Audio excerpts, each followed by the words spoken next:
1798. Une carte, d'une valeur inestimable, disparaît mystérieusement des archives royales françaises. Ce n'était pas n'importe quelle carte.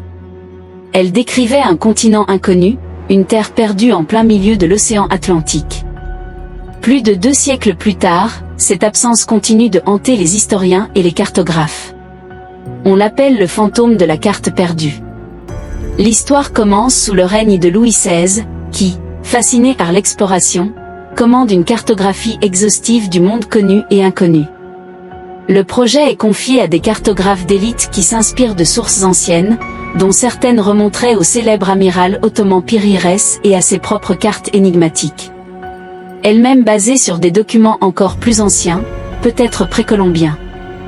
Le résultat de ce travail colossal est une carte révolutionnaire. Au centre de l'Atlantique, entre l'Europe et l'Amérique, elle révèle une grande île, une terre nommée Yggdrasil.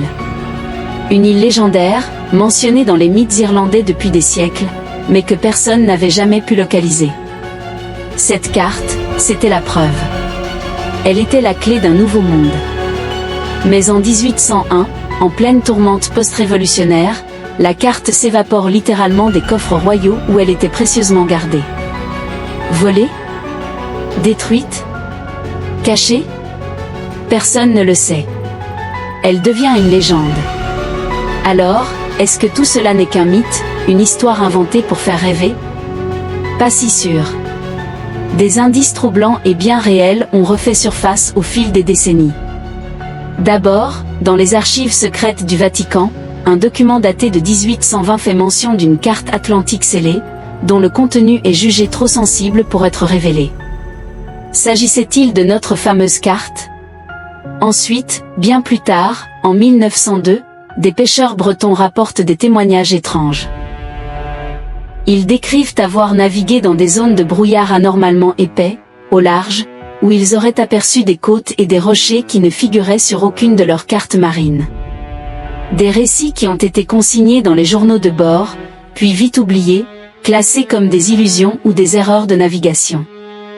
Et aujourd'hui, à l'ère de la technologie et des satellites, on pourrait penser que plus aucun secret ne peut se cacher à la surface du globe.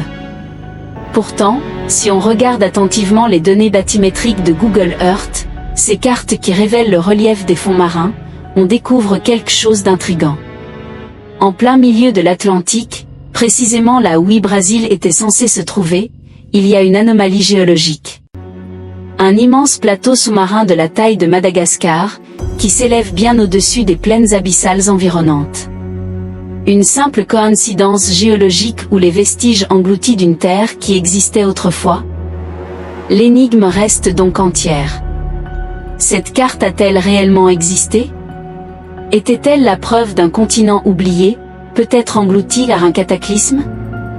Les témoignages des pêcheurs et l'anomalie sous-marine sont-ils de simples coïncidences ou les pièces d'un puzzle historique bien plus grand? La vérité se cache peut-être encore sous des couches de sédiments au fond de l'océan, ou dans des archives poussiéreuses qui n'ont pas encore été ouvertes. Et vous, qu'en pensez-vous? S'agit-il d'une légende ou d'une vérité historique cachée? Partagez vos propres théories dans les commentaires, j'ai hâte de les lire. Et si ce genre de mystère vous passionne, abonnez-vous pour ne pas manquer la suite de nos explorations. Merci d'avoir regardé et à très bientôt.